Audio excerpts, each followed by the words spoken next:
No dia 7 de junho de 2011, o crepúsculo já começava a tomar conta de Tulsa, em Oklahoma, enquanto o sol lentamente desaparecia no horizonte. No 25º andar da torre do University Club, a sala de estar estava mergulhada em sombras, e era possível ouvir ecos de uma discussão acalorada que reverberava pelo ambiente. Em meio a essa tensão, um homem foi empurrado em direção à janela, e apesar de sua tentativa desesperada de se segurar, o vidro não resistiu ao peso de seu corpo, estilhaçando-se em 1000 pedaços. O corpo do homem despencou em uma queda livre que parecia interminável, até encontrar seu trágico destino no estacionamento do 8º andar.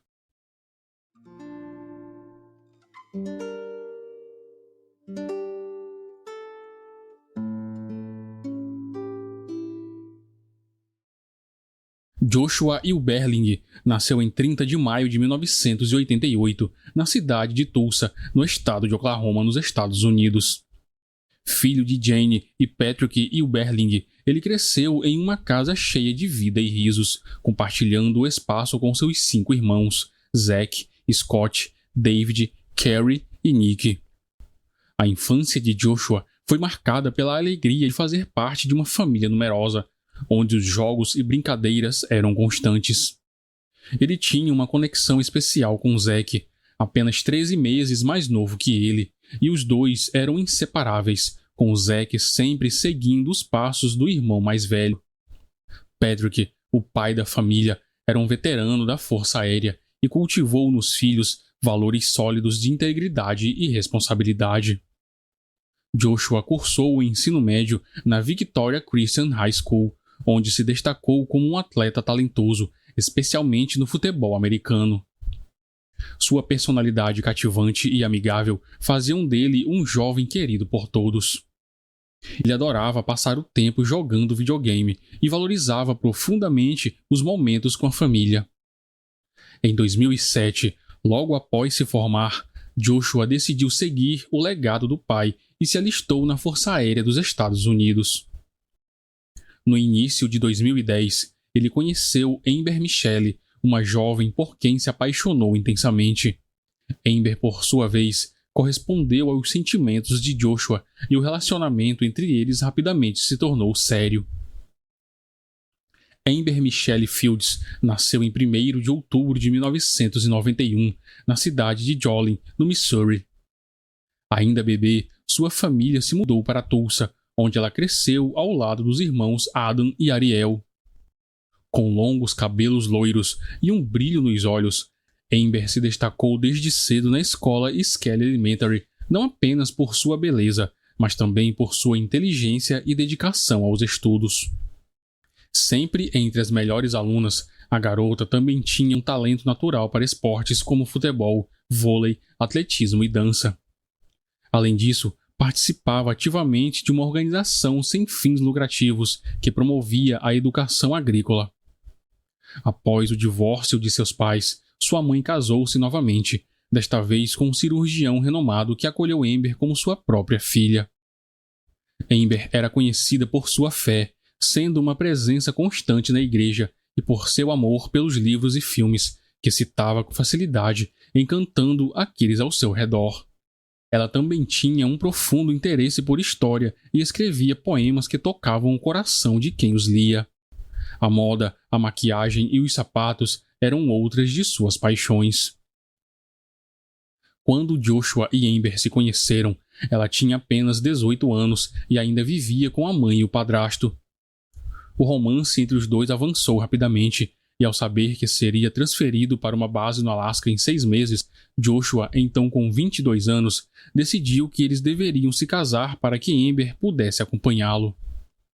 O casal oficializou a união no verão de 2010, em uma cerimônia encantadora, onde Zach, um dos irmãos de Joshua, foi o padrinho. Pouco tempo depois, os dois se mudaram para Fairbanks, no Alasca. Contudo, a empolgação inicial do casamento logo deu lugar a desafios inesperados. A juventude e inexperiência e o isolamento na cidade trouxeram à tona conflitos que se tornaram frequentes na vida do jovem casal. Amber relatou um tempo depois que seu marido, em mais de uma ocasião, quebrou o celular dela, impedindo-a de se comunicar sempre que ele estava fora de casa. Muitos dos conhecidos dela também relataram que a jovem tinha um temperamento forte e explosivo. Mesmo em meio às turbulências do relacionamento, o casal manteve o amor vivo e logo descobriram que estavam à espera do primeiro filho. Porém, em 2 de janeiro de 2011, a situação se agravou quando as autoridades da base militar foram acionadas após Amber relatar que havia sido agredida pelo marido. De acordo com o relato dela, a discussão começou quando ela sugeriu pedir comida para a viagem, o que foi negado por Joshua, resultando em uma troca de insultos. Enquanto preparava o jantar, Amber foi surpreendida por Joshua, que jogou uma bebida no prato que ela segurava. Em seguida, ele apertou com força o seio direito dela, causando hematomas e rompimento de vasos sanguíneos. Esses detalhes foram documentados no relatório militar, que também incluiu fotos das lesões, levando à prisão de Joshua.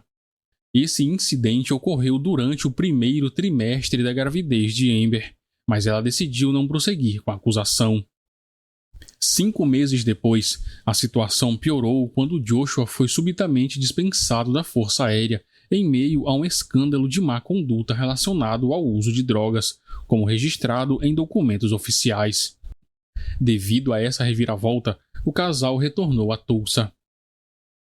Apesar dos desafios contínuos, Amber e Joshua ainda estavam entusiasmados com a chegada iminente do bebê, um momento de felicidade compartilhado por suas famílias. Temporariamente, o casal foi acolhido na casa da mãe de Amber, enquanto buscavam um lar definitivo e se preparavam para a chegada do bebê. No entanto, essa convivência foi breve. As tensões aumentaram quando os sogros de Joshua o acusaram de abuso de substâncias, exigindo que ele deixasse a casa. Embora Amber tivesse a opção de ficar, ela escolheu acompanhar o marido, preocupada com o bem-estar da família que estavam formando. Rhonda, a mãe de Amber, generosamente ofereceu um de seus imóveis ao casal, um apartamento no 25º andar da torre do University Club, um edifício icônico de 32 andares.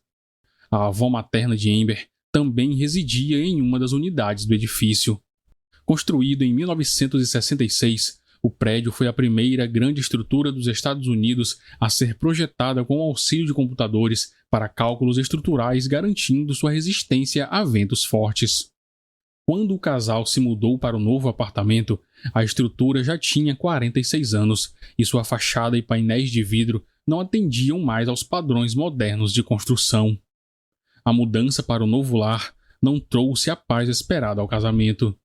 As discussões continuaram, alimentadas pelas frequentes saídas noturnas de Joshua, que deixava Amber sozinha no apartamento e usava o carro que a mãe dela havia emprestado para emergências, especialmente considerando que Amber estava grávida. Os registros mostram uma série de mensagens de texto de Amber para Joshua, implorando para que ele retornasse para casa e cumprisse suas responsabilidades familiares, mas ele constantemente se recusava a atender os pedidos dela. Naquele momento, as famílias e amigos de ambos já haviam tomado seus lados, cada um culpando o outro pelos problemas do casal. Em meio a trocas de acusações e boatos, muitos sugeriam que a melhor solução seria a separação. No início de junho de 2011, com Amber grávida de 7 meses, o casal começou a considerar seriamente o divórcio, tornando o ambiente em casa ainda mais insuportável. A situação se agravou a tal ponto que, durante uma briga, um deles arremessou uma televisão pela janela do quarto, destruindo o aparelho. Quando informaram o síndico sobre o incidente, foram avisados de que teriam que arcar com os custos do reparo. No primeiro fim de semana de junho de 2011, o pai biológico de Amber se casou novamente, e ela, junto com seu marido, foram convidados para a festa. Porém, Joshua decidiu não comparecer ao casamento, preferindo sair com amigos a um festival de música no Tennessee. Amber afirmou que ele planejava usar e vender drogas durante o evento. Na manhã de terça-feira, 7 de junho de 2011, desapontada com a ausência do marido em um evento familiar tão importante e preocupada com as intenções questionáveis de Joshua, o casal teve mais uma discussão acalorada. Amber ficou profundamente abalada e, após essa intensa briga, ela foi separar roupas sujas para levar para a casa de sua avó, já que não tinham máquina de lavar e secar no apartamento. Nesse momento, o técnico chamado para consertar a janela quebrada com a televisão chegou e bateu à porta.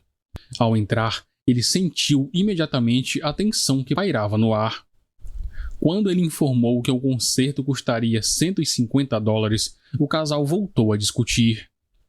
Joshua cogitou consertar a janela por conta própria, mas acabou concordando que seria melhor deixar o trabalho para o profissional. Com suas coisas já embaladas, Joshua ligou para seu pai pedindo que o buscasse, mas seu pai não pôde ajudá-lo.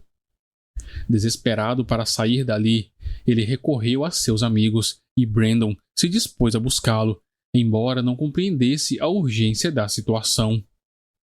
Pouco depois, ainda naquele dia, a tensão entre Joshua e Amber culminou em um ato de violência ainda maior, e os detalhes ainda permanecem desconhecidos. Na tarde daquela terça-feira, 7 de junho de 2011, durante uma discussão na sala de estar do apartamento, Joshua, de 23 anos, de repente se chocou contra a janela de vidro que se estilhaçou em 1000 pedaços. Amber assistiu horrorizada enquanto seu marido despencava do 25º andar. O técnico que estava no quarto consertando a outra janela ouviu o estrondo e correu até a sala.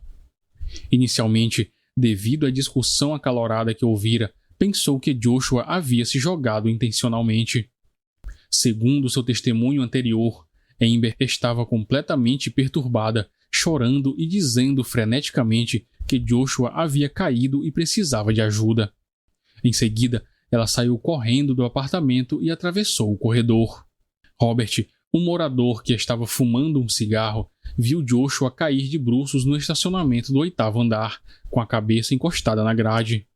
Foram quase 3 segundos até que ele atingisse o solo, morrendo instantaneamente. Robert correu em direção ao prédio, enquanto o síndico tentava contatar Armando, o técnico que estava consertando a janela no apartamento do casal. Enquanto Amber apertava freneticamente os botões do elevador, sua mente estava completamente focada em chegar ao 1º andar o mais rápido possível. Ela precisava encontrar Joshua e o desespero tomava conta de cada movimento. Porém, ao não encontrá-lo, seu coração disparou ainda mais. Ela olhou em direção ao estacionamento do 8º andar e, em um instante de pavor, compreendeu o que havia acontecido. Imediatamente, correu de volta ao elevador, desta vez acompanhada pelo administrador do prédio, que tentava acalmá-la pedindo que não fizesse um escândalo ainda maior. Ao chegar ao local onde o corpo de Joshua estava sem vida, Amber foi tomada por uma profunda compreensão da gravidade daquela situação. Paramédicos, bombeiros e policiais começaram a chegar, alertados pelos vizinhos que ouviram os gritos. Em meio ao caos de sirenes e luzes piscando, Amber, em prantos, implorava desesperadamente para que salvassem Joshua, mas era evidente que já era tarde demais. Em meio ao desespero, ela repetia quase como um mantra que aquilo não era o que ela queria e que as coisas não deveriam ter ido tão longe. Um dos bombeiros ouviu suas palavras entrecortadas.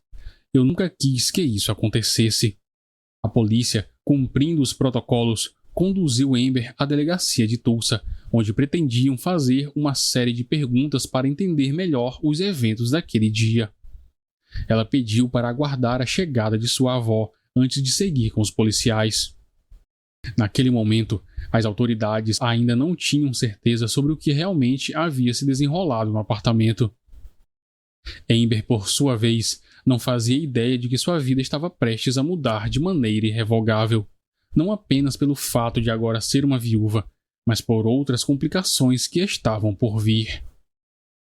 Já na delegacia, Amber e sua avó foram levadas para uma sala, onde ficaram sozinhas por um tempo.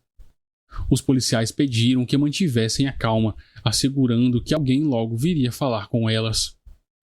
No entanto, o que elas não sabiam era que a sala estava equipada com dispositivos de gravação, capturando cada palavra dita. Além disso, um policial observava todas as ações das duas por meio de câmeras. Devastada e em lágrimas, Amber confidenciou à avó que durante uma discussão na sala de estar, ela havia se retirado para o quarto, mas ao voltar, acabou empurrando Joshua contra a parede em resposta aos insultos dele. Joshua cambaleou, tentou se segurar, mas acabou caindo pela janela. Entre soluços, Amber mencionou que os pais de Joshua sempre disseram que se eles permanecessem juntos, ela acabaria causando a morte dele. Amber não conseguia parar de se lamentar pelo trágico desfecho que havia causado. Sua avó, compreendendo o quão complicada a situação se tornara, tentou consolá-la, alertando-a de que os sogros iriam persegui-la incansavelmente. Ela a incentivou a ser forte, especialmente por causa de seu filho que ainda estava por nascer. Apesar dos conselhos da avó para que ela não falasse sem a presença de um advogado, Amber acabou sendo detida pela polícia como suspeita. No dia seguinte, após conseguir a representação legal, sua mãe pagou a fiança e Amber foi libertada, mas a investigação continuou. Durante as investigações iniciais da polícia de Tulsa, para tentar entender como era a convivência deles, descobriu-se que o casal tinha um histórico de violência doméstica e que havia ordens de proteção de ambos os lados. A polícia disse que os investigadores encontraram uma ordem de proteção que Joshua solicitou em maio, porque ele disse que sua esposa o atingiu na cabeça com um abajur e ele precisou levar 21 pontos. Essa ordem foi rejeitada quando o casal não compareceu ao tribunal. A mãe dele, Jane Eberling, disse em uma entrevista para a TV: "Nós o ensinamos a nunca bater em uma mulher, mas o que não pensamos em ensinar a ele foi fugir." Os pais de Joshua também informaram que no mês anterior à sua morte, seu filho foi ao Domestic Violence em busca de ajuda. Eles também afirmaram que era difícil para ele admitir que era vítima desse tipo de situação. Levando essas informações em consideração, é possível dizer que a relação entre Joshua e Amber era extremamente conturbada, onde os dois praticavam atos de violência contra o outro. Isso é corroborado por uma declaração que Amber deu anos depois em uma entrevista para um programa de TV. Ela disse: "Eu nunca tentei fazer parecer que ele é o lobo mau e eu a Chapeuzinho Vermelho que está correndo para salvar sua vida. Não foi nada disso. Nós dois éramos jovens e egoístas em nossas emoções, e acho que se isso tivesse acontecido mais tarde na nossa vida, quando nós dois fôssemos mais crescidos, acho que teríamos sido felizes para sempre." O serviço memorial para Joshua aconteceu na manhã de sábado, 11 de junho de 2011. Em vez de flores, a família pediu que fossem feitas doações em sua memória. A partir daquele momento, as famílias de Amber e Joshua passaram a acusar uma a outra de violência doméstica. A alegação de Amber de que agiu em legítima defesa contra o marido abusivo rapidamente perdeu força diante da intensa campanha publicitária conduzida pela família e amigos de Joshua. A mídia tomou o partido dos Eberling, pintando Amber como uma mulher instável mentalmente, enquanto Joshua era retratado como um homem gentil cuja sanidade foi destruída por ela. Em meio ao turbilhão de acontecimentos, surgiram diversos sites onde indivíduos anônimos não apenas pediam pela execução de Amber, mas também assediavam sua família de maneira implacável. Em 6 de agosto de 2011, enquanto aguardava um julgamento complexo e rodeado de controvérsias, Amber deu à luz a seu filho. Amigos próximos descreveram o menino como uma bela mistura das características de ambos os pais. Durante esse período, Amber e sua equipe jurídica recusaram 2 propostas de acordo oferecidas pela promotoria. Uma das ofertas envolvia uma pena de 5 anos de prisão seguida por 15 anos de liberdade condicional, enquanto a outra sugeria 7 anos de prisão com 13 anos de liberdade condicional. Posteriormente, Amber revelou a um importante meio de comunicação americano que não se arrependia de ter recusado as ofertas. Ela acreditava firmemente em sua inocência e estava disposta a enfrentar qualquer risco para provar isso. Essas decisões acabaram culminando em seu julgamento por homicídio culposo. Quando Amber começou a frequentar as audiências judiciais, vestindo jaquetas perfeitamente ajustadas, com maquiagem implacável e seus cabelos loiros cuidadosamente desarrumados, tanto o público quanto a mídia usaram esses detalhes para reforçar as percepções já formadas sobre ela. Em meio a isso, Amber valorizava cada momento ao lado de seu filho pequeno, encontrando um certo conforto em vê-lo crescer, apesar do caos que cercava seu caso, que parecia estar mais focado nas condições financeiras de sua família do que na busca pela justiça. Enquanto muitos a condenavam, um grupo menor de apoiadores surgiu, criando uma página dedicada àqueles que acreditavam em sua inocência. Esses defensores discutiam fervorosamente nas redes sociais os registros de violência doméstica cometida por Joshua. Além disso, publicavam mensagens de texto extraídas do telefone de Amber, alegando que eram conversas entre ela e seu marido no dia anterior à sua morte. Em 19 de setembro de 2012, Amber entrou com uma ação judicial contra a torre do University Club, alegando que a morte de Joshua foi resultado da negligência do condomínio. O processo afirma que a queda fatal de Joshua ocorreu porque a janela não estava em conformidade com os padrões de segurança estipulados pelo Código de Construção de Tulsa. 6 meses depois, teve início o julgamento de Amber. Durante seu depoimento, ela relatou ao júri que, ao entrar na sala de estar, viu Joshua se afastar da janela e caminhar em sua direção. Foi nesse momento, segundo ela, que ele a agarrou pelos ombros com ambas as mãos. Assustada, ela o empurrou com toda a força contra a parede, entre os lustres e a TV. Para ilustrar melhor o incidente, Amber desenhou um diagrama do empurrão e o tribunal permitiu que ela se levantasse na área das testemunhas para demonstrar. Durante o contra-interrogatório, a promotora assistente deixou claro para o júri que não era necessário acreditar que Amber tinha a intenção de matar seu marido para que ela fosse condenada. Bastava que o júri estivesse convencido de que seu ato foi extremamente perigoso para outra pessoa. A promotora ainda destacou que o incidente refletia uma mentalidade depravada. Nesse contexto, o vídeo da conversa entre Amber e sua avó na delegacia, onde ela admitiu sua culpa, tornou-se uma peça crucial de evidência apresentada pela acusação, apesar dos esforços da defesa para impedir sua inclusão no processo. Os promotores convocaram várias testemunhas que afirmaram ter ouvido sons de uma briga intensa no apartamento, incluindo passos pesados em direção à janela.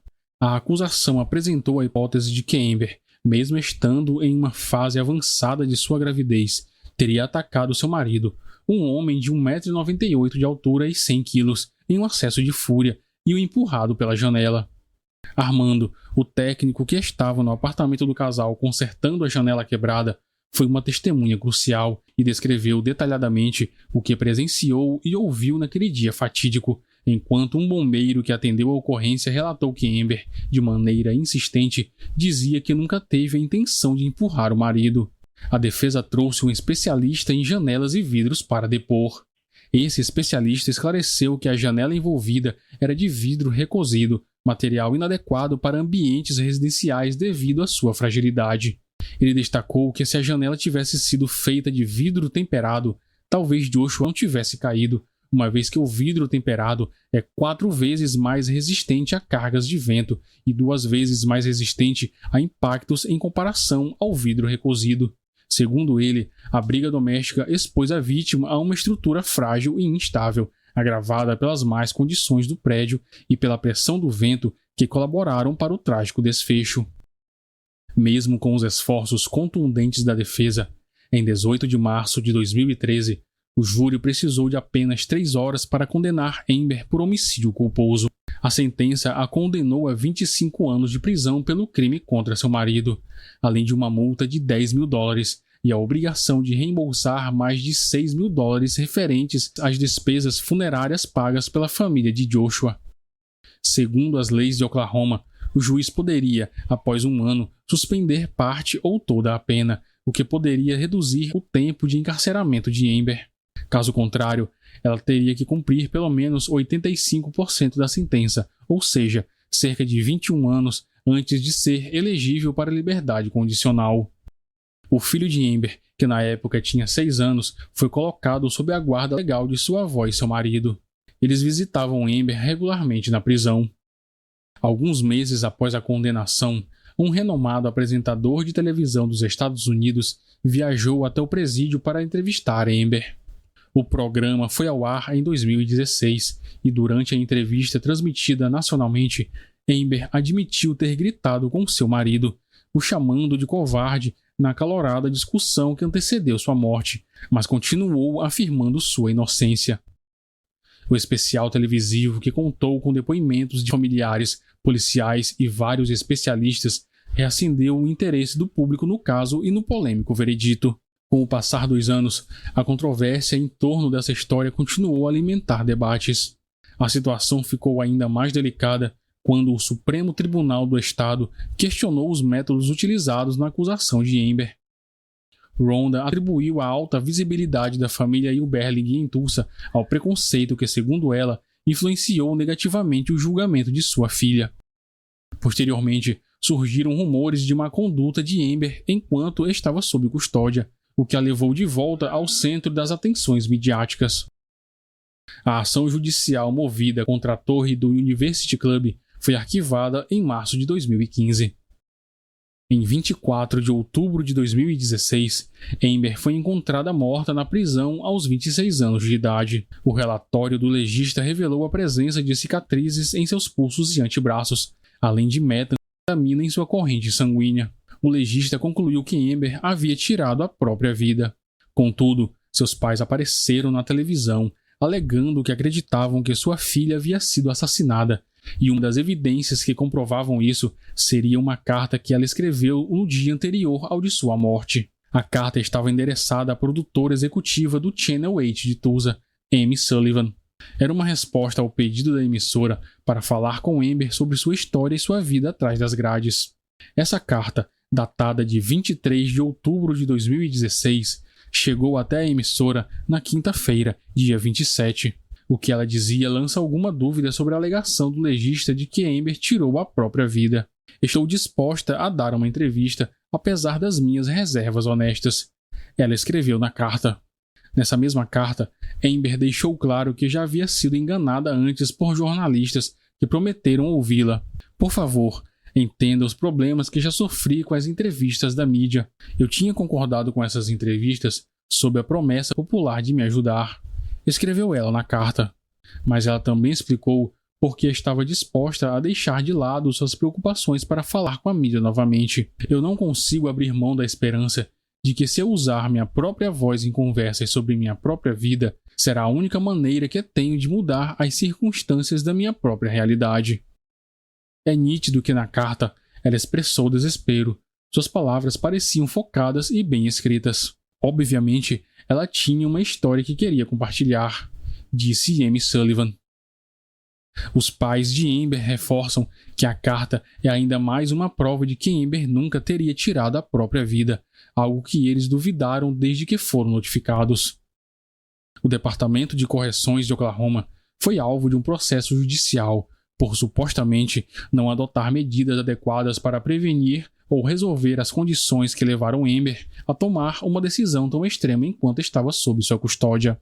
A ação legal, apresentada pela família de Amber na Corte Distrital do Condado de Oklahoma, busca uma indenização de $75 mil.